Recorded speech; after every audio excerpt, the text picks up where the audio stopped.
നഹ്മദുഹു വനുസല്ലി അലാ റസൂലിഹിൽ കരീം അമ്മാ ബഅദ്. മനുഷ്യ സൗഹാർദ്ദത്തിന്റെ ആൾരൂപമായി സിനിമാ നടൻ വിജയ്.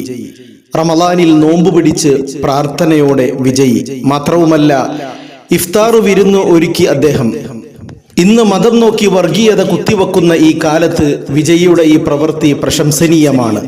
റമളാനിലെ വ്രതം എല്ലാവർക്കും, എല്ലാ മതവിശ്വാസികൾക്കും ഒരു മാതൃക കൂടിയാണ്. കാരണം ശാരീരിക ആരോഗ്യം നിലനിർത്തുക മാത്രമല്ല, ആത്മീയ പരിശുദ്ധിയും പവിത്രതയും കൈവരിക്കാൻ കഴിയുന്നു.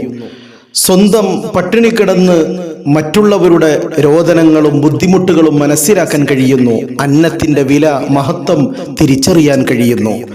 അതെ, റമളാൻ വസന്തമാണ്, അനുഗ്രഹമാണ്. ഷഹ്റു റമളാനല്ലദീ ഉൻസില ഫീഹിൽ ഖുർആൻ. അല്ലാഹു സുബ്ഹാനഹു വ തആല അദ്ദേഹത്തിന് ഹിദായത്ത് പ്രദാനം ചെയ്യുമാറാകട്ടെ. അല്ലാഹുമ്മ ജഅൽ ഹാദ ശഹ്റ ശരീഫൽ അദീമ ഷാഹിദൻ ലനാ ലാ ഷാഹിദൻ അലൈനാ. ആമീൻ ബിറഹ്മതിക യാ അർഹമർ റഹീമീൻ. സല്ലല്ലാഹു അലാ മുഹമ്മദ് സല്ലല്ലാഹു